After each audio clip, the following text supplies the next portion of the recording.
एक old man और एक यंग लड़की ये दोनों बाथरूम में फंस जाते हैं। ओल्ड मैन एक जर्नलिस्ट था और उसकी इंटरव्यू ये लड़की लेना चाहती थी, पर उसके इंटेंशन कुछ अलग ही थे। हेलो फ्रेंड्स, आज मैं आपको मैड्रिड 1987 या 2011 की एक फ्रेंच मूवी एक्सप्लेन करने वाला हूँ। ये kind of hang out movie है, तो इसके कन्वर्सेशन को आप रिलैक्स कर कुछ खाते हुए एंजॉय कर सकते हो। तो बिना किसी देरी के एक्सप्लेनेशन स्टार्ट करते हैं। मूवी स्टार्ट होती है और हम हमारे मेन कैरेक्टर को, जिसका नाम है मिगेल, इसे एक होटल में राइट करता देख सकते हैं। ये न्यूज़पेपर के लिए राइट करता है और ये बहुत ही फेमस राइटर है। आज उसे मिलने के लिए एक लड़की आई जो हमारी और एक मेन कैरेक्टर है, इसका नाम है एंजेला। एंजेला आज मिगेल का इंटरव्यू लेना चाहती थी। वो भी अच्छे से राइट करना चाहती है, एक अच्छी जर्नलिस्ट बनना चाहती है। मिगेल एंजेला को कुछ ऑर्डर वगैरह करने के लिए कहता है। उसने बहुत पहले एक आदमी के बारे में आर्टिकल लिखा था, उसके बारे में वो बात कर रहा था। वो कहता है मैंने उसके बारे में आर्टिकल लिखा, पर इसके बाद ही उसकी डेथ हो गई थी, तो हमने वो पब्लिश नहीं किया। वो और उसका पब्लिशर ये बहुत ही क्लोज थे। एंजेला पूछती है कि ऑफिस में सबसे तुम क्लोज थे। मिगेल कहता है एक जगह पर अगर तुम 25 ईयर्स तक काम करो तो सिर्फ एक दूसरे को मारना ही बाकी रहता है। मिगेल बहुत ही स्ट्रेट फॉरवर्ड, उसे जो चाहिए होता है इसके बारे में बोल देता है। इस टाइप का कैरेक्टर है। एंजेला ने कोका कोला ऑर्डर किया था, इसकी एक सिप उसने उससे मांग ली। मिगेल को डॉक्टर ने कोका कोला, टोबैको इस तरीके की चीजें खाने के लिए मना किया है, पर फिर भी वो मानता नहीं। वो एक ही टाइम पर स्मोकिंग भी करता है, कोका कोला भी पीता है और टोबैको भी खाता है। उसे लगता है कि अगर इस तरीके से उसकी डेथ हो जाए तो इसका ब्लेम ये सारी चीजों में इक्वली डिस्ट्रीब्यूट हो जाएगा। एंजेला ने अपनी राइटिंग मिगेल को दिखाने के लिए लाई हुई थी, जो मिगेल को इतनी ज्यादा पसंद नहीं आती। वो कहता है तुम्हारा आर्टिकल बहुत ज्यादा लॉन्ग है, अगर तुम्हें पब्लिश होना है तो ये जरा शॉर्ट होना चाहिए। एंजेला ने मिगेल की राइटिंग स्टाइल भी कॉपी की थी, तो कहता है तुम्हारी राइटिंग स्टाइल जरा यूनिक होनी चाहिए, तुम्हारे वर्ड्स लोगों को पिंच करने चाहिए, तभी आर्टिकल परफेक्ट बनता है। राइट कैसे करना है ये कोई भी सिखा नहीं सकता, ये अंदर से आना चाहिए। यही रीजन था एंजेला ने अपने कॉलेज में राइटिंग के कोई भी लेसन लिए नहीं थे, क्योंकि ये सिखाया नहीं जा सकता। बात करते वक्त मिगेल ने एंजेला को अपने पास बुला लिया था। मिगेल एंजेला को अपने कोट से चाबी निकालने के लिए कहता है। वो कहता है एक मेरे पेंटर फ्रेंड की है जो वीकेंड के लिए बाहर गया हुआ है। तुम्हें कॉल करने से पहले मैंने चाबी उससे ले ली थी, इसके बाद मैंने मेरा लक ट्राई किया। मिगेल एंजेला को अपने साथ वहां लेकर जाना चाहता था। वो उससे कहता है इंटरव्यू लेते वक्त हमारे बीच कोई भी डिस्ट्रैक्शन नहीं आना चाहिए। ये वहां पर पहुंचे, मिगेल एंजेला को टी वगैरह देता है। यहाँ पर अलग अलग पेंटिंग्स पड़ी हुई थी, तो मिगेल कहता है पेंटिंग ये आर्ट फॉर्म मुझे बहुत अच्छा लगता है। जब आप पेंटिंग करते हो उसके बाद भी कलर्स को स्मेल कर पाते हो, फिजिकली इसे एंजॉय कर पाते हो, पर राइटिंग का उस तरीके से कुछ भी नहीं है। एंजेला ने ग्लासेस लगाए थे तो उसने वो निकाल लिया, उसके बाद उसे किस कर लेता है। इसके बाद मिगेल ने कहा कि आजकल मुझे किसिंग में कोई भी इंटरेस्ट नहीं है, जैसा एज बढ़ता गया वैसे इंटरेस्ट चला जाता है। उसने फिर उसे कपड़े निकालने के लिए कहे। उसका मानना था कि एंजेला उससे कुछ सीखने वाली है, तो उसके बदले में उसे भी कुछ मिलना चाहिए। वो उसे क्लियरली बोल देता है कि मुझे जो चाहिए ये मैंने तुम्हें क्लियरली बता दिया है, इससे ज्यादा तुम और कुछ भी एक्सपेक्ट नहीं कर सकती। इसका मतलब ये नहीं कि तुम टैलेंटेड नहीं हो, पर फिजिकली मैं तुमसे अट्रैक्टेड हूँ। आजकल मैं किसी भी लड़की को सीड्यूस नहीं कर पाता, जब यंग था तब की बात अलग थी। अगर आज एंजेला के साथ उसका कुछ हुआ तो इसके बारे में वो लिखने वाला है। एंजेला को जरा अनकंफर्टेबल लगा तो यहाँ से वो चली जाती है। थोड़ी देर में माइंड चेंज कर फिर से वो वापस आ गई। उसने अपने कपड़े निकाले। मिगेल ने अपने फ्रेंड की कलर लेकर उसके बॉडी पर वो ड्रॉ करता है। इनके बीच में अब तक फिजिकली कुछ भी नहीं हुआ। इसके बाद एंजेला शावर लेने के लिए चली जाती है। मिगेल भी उसके पीछे पीछे आया। उसने डोर लॉक किया, वो भी शावर लेता है। शावर लेने के बाद एंजेला ने कहा कि अब मुझे यहाँ से जाना है, ये सब वो नहीं कर सकती। मिगेल को ये बात सुनकर बुरा लगा, पर एंजेला जब यहाँ से जा रही थी तो बाथरूम का डोर ही ओपन नहीं होता। ये डोर खराब था, पर मिगेल का फ्रेंड उसे बताना भूल गया था। एंजेला इसे खोलने का बहुत ट्राई करती है। मिगेल ने भी ट्राई किया, पर दोनों से खुल नहीं पाता। एंजेला बाथरूम की छोटी सी खिड़की से हेल्प मांगने की कोशिश करती है, पर मिगेल ने उसे कहा कि प्लीज ऐसा कुछ भी मत करो, अगर हम दोनों एक साथ पकड़े गए तो तमाशा हो जाएगा। वो एक फेमस राइटर है, तो स्कैंडल भी बन सकता है।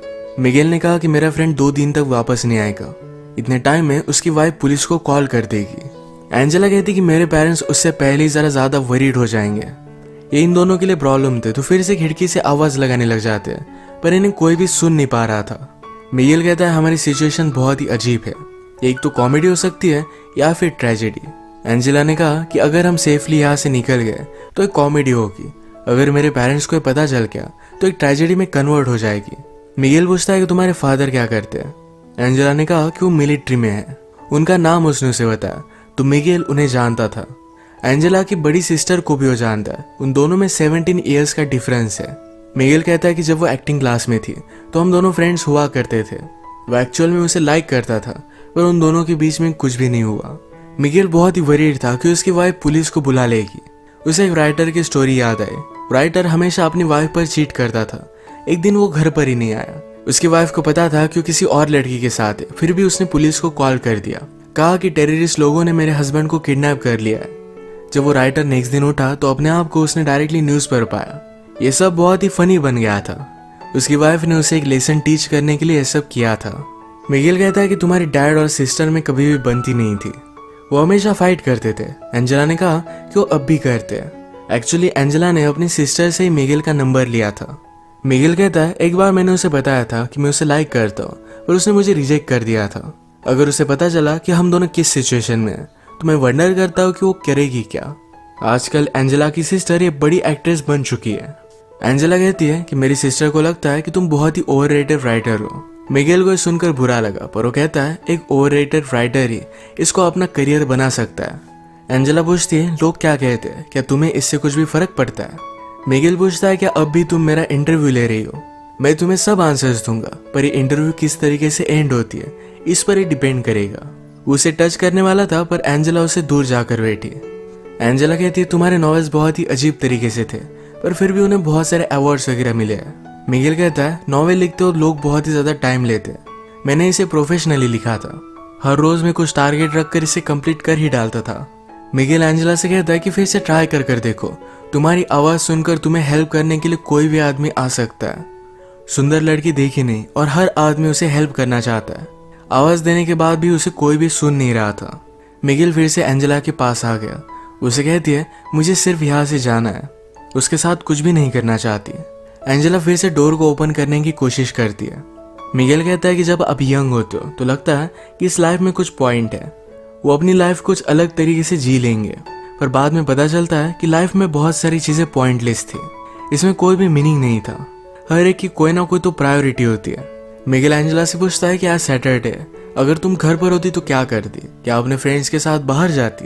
एंजेला को ये सब चीजें पसंद नहीं है। वो कहती है कि मैं बुक्स रीड करती। मिगेल को जो बुक्स पसंद है यही एंजेला ने भी पढ़ी हुई है, पर मिगेल कहता है हम दोनों के व्यूज इस पर बहुत ही अलग अलग होंगे, जैसे कि क्लासिकल म्यूजिक और एक रॉक बैंड में डिफरेंस होता है।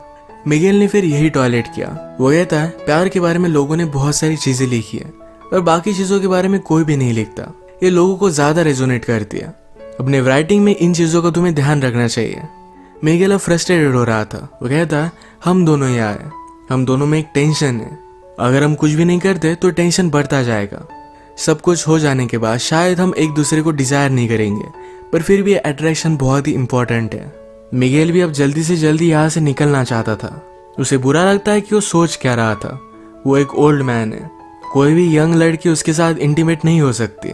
वो कहता है कि मेरी वाइफ को मैं बहुत प्यार करता हूँ, पर फिर भी कभी कभी आपको आइसोलेशन की जरूरत होती है। हम दोनों यहाँ पर इस तरीके से एक साथ है, अगर हमारे बीच में कुछ भी नहीं हुआ पर फिर भी लोगों को लगेगा ये कुछ ना कुछ तो हुआ है। ये उसे एक ट्रेजेडी की तरह लगता है। एंजेला फिर उसके पास आ गई और ये दोनों इंटीमेट हो जाते हैं। इसके बाद एंजेला को थोड़ी सी भूख लगी थी। इस पर मिगेल कहता है मूवीज में मुझे लोगों को कुछ ना कुछ खाते देखना अच्छा लगता है। उसने अभी अभी एक एक्शन मूवी देखी थी जो बहुत ही फास्ट थी, पर अचानक से उसमें एक आदमी का खाना खाते हुए सीन आ गया। उसे लगता है कि उस सीन में एक पीस था, एक रियलिटी थी। वो बताता है ये राइटिंग भी इसी तरीके से होती है, जिस तरीके से जो भी फैक्ट्स है हमें उस तरीके से बताने चाहिए। जितना आप रियल लिखोगे उतना ही लोगों को अच्छा लगेगा।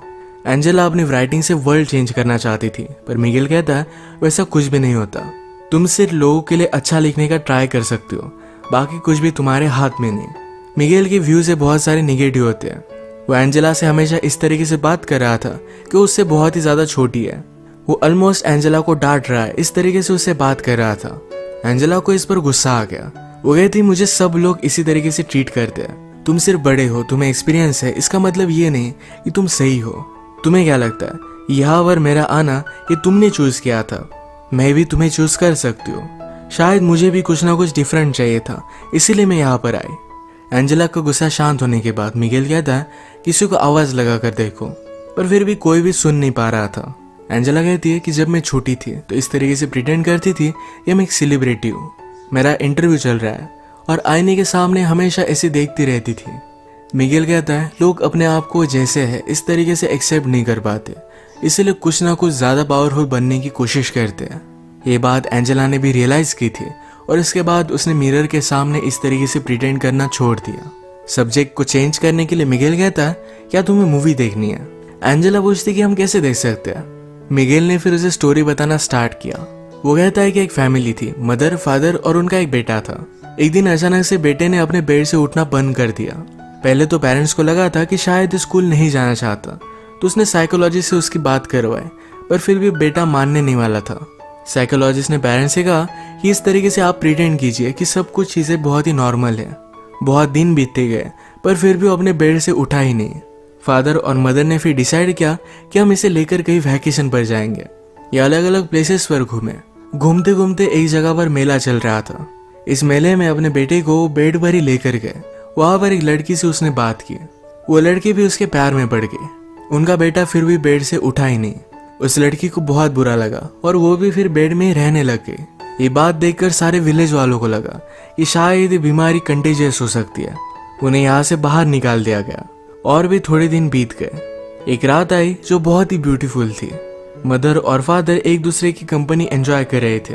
वो दोनों जंगल में गए और एक दूसरे के साथ इंटीमेट हो गए। जब वो वापस आए तो उनका बेटा बेड से उठकर कहीं चला गया था। उन दोनों ने अपने बेटे को ढूंढने की बहुत कोशिश की पर उन्हें वो कहीं भी नहीं मिला। एंजेला पूछती है क्या इस स्टोरी की एंडिंग सैड है? मुझे तुम्हें क्यों सुना रहे हो? मिगेल उसे बताता है कि मदर ने अपने बेटे को ढूंढने की बहुत कोशिश की थी, उसे मिला नहीं, पर इस बात से वो खुश थी। उसका बेटा इस तरीके से रह रहा था, इस बात से वो तंग आ चुकी थी। उसे जो फीलिंग्स आ रही थी इस वजह से उसे गिल्टी लग रहा था। स्टोरी की तरह ही हमने आज जो भी किया ये गलत था। हमें इसके बारे में गिल्टी तो लगेगा ही, पर ये अब हो चुका है। इसके बारे में ज़्यादा सोचना सही नहीं। इसके बाद अगर हम फिर से कभी मिले तो तुम मुझे इग्नोर कर दोगी। तुम्हें गिल्टी तो लगेगा पर यही करना सही होगा। इसके बाद थोड़ी देर में मिगेल को किसी का आवाज़ आया। उस आदमी को बुलाकर कहता है कि प्लीज़ मेरे फ्रेंड को कॉल करो, मैं यहाँ पर फंस चुका हूँ। थोड़ी देर में मिगेल का फ्रेंड भी वहाँ पर पहुँच गया। जिस तरीके से मिगेल ने कहा था कि तुम मुझे अनदेखा कर कर यहाँ से चली जाओगी, उसी तरीके से एंजेला यहाँ से चली गई। जाने से पहले एंजेला ने उसे कहा कि सिर्फ एक इंसिडेंट था, इसी तरीके से मैं उसे ट्रीट करूँगी। मुझे इसके बारे में कोई भी बुरा नहीं लगेगा, ये सिर्फ उसके लिए एक एक्सपीरियंस था। इसी के साथ ये मूवी एंड हो जाती है। अगर हम इस तरीके की हैंगआउट मूवीज़ देखें तो इसमें सिर्फ कैरेक्टर को और भी ज़्यादा जान लेना, उनके साथ कन्वर्सेशन एंजॉय करना, यही सिर्फ एक पॉइंट होता है। तो इसी टाइप की आज की हमारी मूवी थी। अगर आपको एक्सप्लेनेशन अच्छा लगा तो प्लीज़ इसे लाइक और कमेंट ज़रूर कर दीजिएगा। मैं बहुत सारी मूवीज़ लेकर आता रहता हूँ, तो प्लीज़ इस चैनल को सब्सक्राइब कर दीजिए और बेल नोटिफिकेशन आइकन दबाना मत भूलिएगा। हम फिर से मिलेंगे और एक नई मूवी के साथ। तब तक के लिए थैंक यू और आप अपने आप का ख्याल रखिए।